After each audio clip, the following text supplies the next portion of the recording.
Наполеоновская армия отступала. Проезжая мимо Бородинского поля, граф де Сигюр, входивший в ближний круг императора, увидел там 30 тысяч наполовину обглоданных трупов. Это были солдаты Великой армии, которая так торопилась занять Москву, что позабыла похоронить своих павших товарищей. Никто не озаботился их похоронами и на обратном пути из Москвы.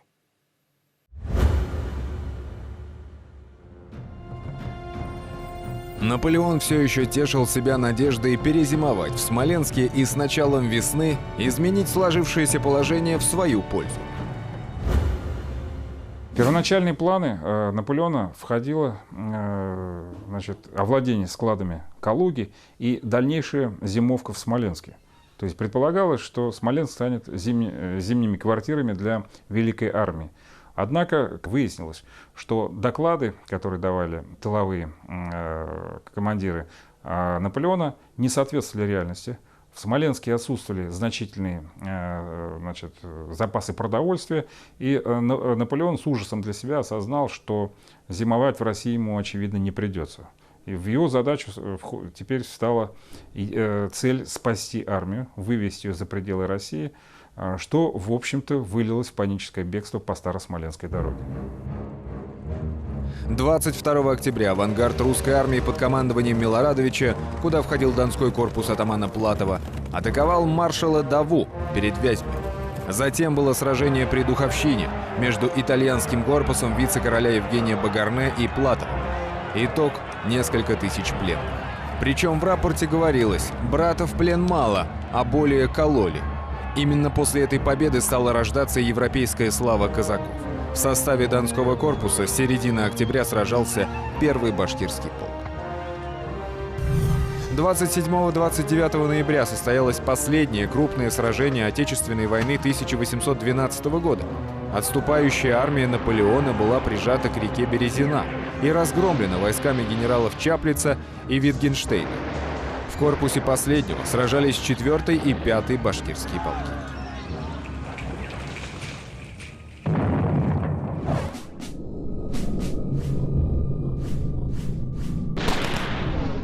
Немецкий живописец Петр Хесс запечатлел это трагическое событие в своей картине «Переправа французов через Березину». На дальнем плане еще идет переправа французов через реку. В центре наступающие русские части и брошенный противником обоз. Крупным планом в правом углу показан башкирский воин, который своей пикой протыкает вывалившуюся из ларца карту завоевания мира Наполеона. За ним следует целая толпа его соплеменников. Сцена весьма символична. План великого завоевателя был бесцеремонно свален в кучу каким-то башкиром, грабившим французский обоз. Переправа через Березину нашла отражение и в мировом кинематографе. Голливудский хит 1956 года «Война и мир» со всей реалистичностью показал этот трагический момент кампании 1812 года. Эта картина интересна еще и тем, что ее создатели пусть мимолетно, но все же отметили участие башкир в войне против Наполеона, чего нельзя сказать об отечественных фильмах. А ведь башкирские полки были самым многочисленным компонентом русской армии из числа национальных формирований. Великая армия Наполеона перестала существовать, а название «Березина» во французском языке стало нарицательным и используется как синоним слов «катастрофа», «трагедия», «несчастье». В декабре 1812 года Кутузов победно рапортовал императору: «Неприятель почти истреблен». В самом деле, из 600-тысячной армии Наполеона, вторгшейся в пределы России, обратно вышло всего лишь 30 тысяч. Русская армия вошла в Европу. Начались заграничные походы русской армии.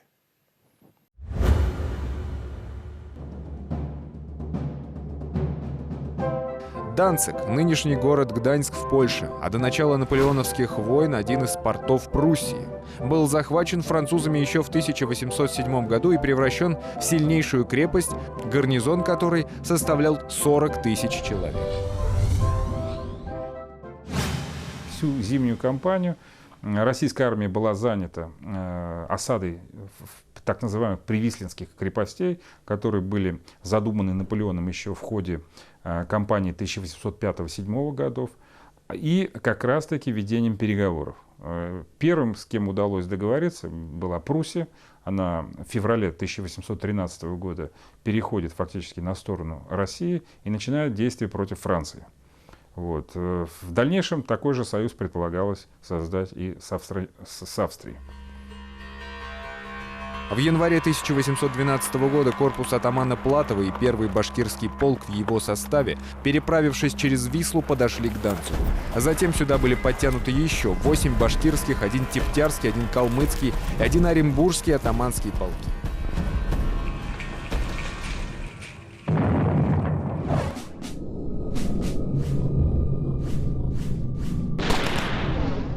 Неизвестный художник отразил это событие в своем рисунке «Переход через Вислу». По льду замерзшей реки идут регулярные русские части. На санях едут офицеры, на переднем плане верхом на лошадях шествуют казаки, башкиры, крымские татары и калмыки. У всех за плечами ружья с сошниками. В начале 1813 года части Платова, которые преследовали отступавших французов, подошли к Данцигу. Данциг был укреплен, там был большой гарнизон французов, причем там находились части той самой Великой армии, которые вернулись из России. И генерал Раб, который защищал город, он, в общем-то, был хороший подготовленный военачальник. Поэтому попытка взять сходу Данциг была неудачной. Казаки Платова блокировали Данциг. Гарнизон сделал вылазку. И эта вылазка была полностью отбита казаками. И здесь отличился первый башкирский полк, который в конном строю атаковал французскую пехоту, практически уничтожил полностью колонну французской пехоты и заставил французов уйти обратно в Данциг. В конце января осажденные совершили вылазку с целью пополнения запасов продовольствия.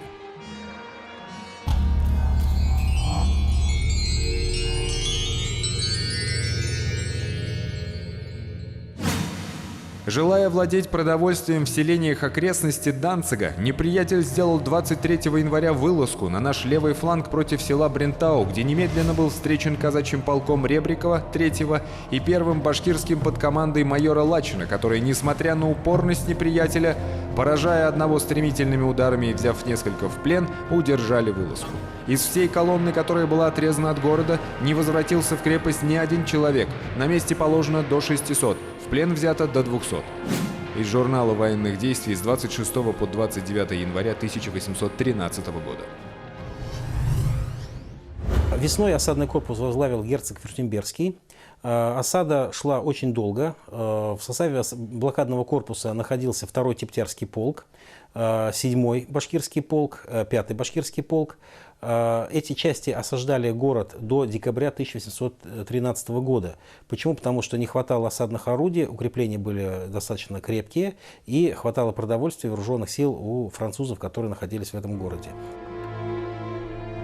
Снабжение осажденного города осуществлялось морским путем, однако русская флотилия блокировала порт, и положение Данцига стало безнадежным. 29 декабря 1813 года гарнизон крепости капитулировал. Готовились военные действия на территории Европы, однако для этого необходимо было решить дипломатические задачи. В первую очередь перетянуть на свою сторону достаточно серьезных союзников Франции, Пруссию, Саксонию, численность которых позволяла вести уже войну с Наполеоном на равных. Вступление русской армии в Европу кардинально изменило политическую ситуацию и расклад сил. Австрийцы и пруссаки сделаются нашими самыми опасными врагами при малейших наших неудачах, говорил Наполеон еще до отступления из России. Так оно и получилось на самом деле. Принужденные к союзу с Францией только силой оружия, германские государства по вступлении русской армии в Европу стали по одному переходить на сторону России. Так началась складываться 6-я антинаполеоновская коалиция.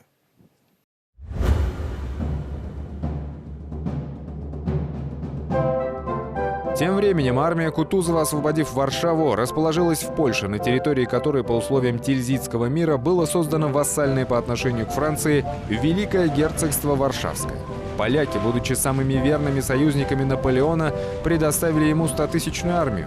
После взятия русскими Варшавы польское правительство вместе с Биньоном, представителем Наполеона, бежало в Краков. Однако и здесь оно долго не задержалось.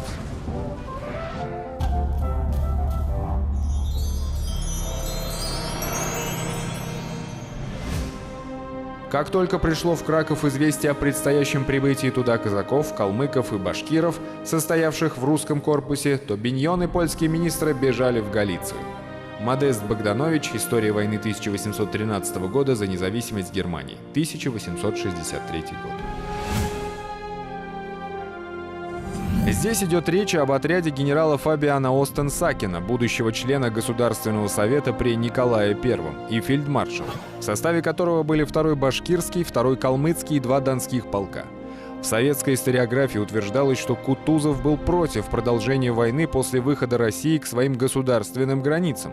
Насколько справедливо данное положение? Несмотря на существующий миф о том, что Кутузов не предполагал ведение активных военных действий за границами Российской империи, тем не менее, естественно, в руководстве понимали, что остановить Наполеона, только выйдя к государственной границе, бессмысленно. Был опыт уже предшествующей кампании, когда армия Наполеона легко восстанавливалась и становилась еще более агрессивной.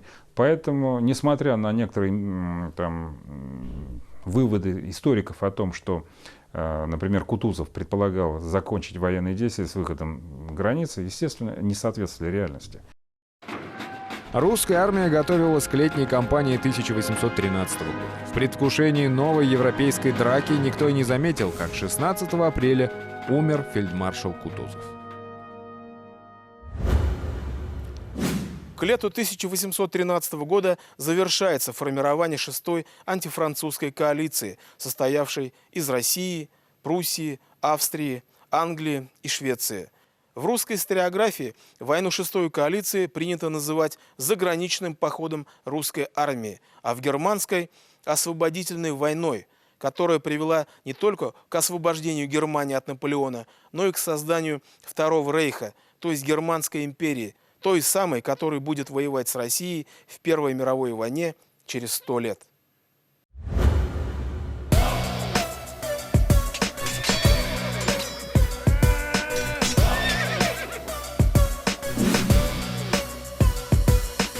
Позади остались Россия и Белоруссия. Потом была Польша, а теперь вот Пруссия. Что для башкир Пруссия, бывали здесь не раз. Когда-то били короля Фрица, на то был царский указ. Теперь иное дело, теперь не до старых былин. Освободили от французов стольный город Берлин. Из Берлина пошли в Лейпциг, страну Саксонию, чтобы услышать там героическую симфонию. Написал ее не Бетховен, а битва народов. Прошли башкиры сквозь пламя, в котором нет бродов.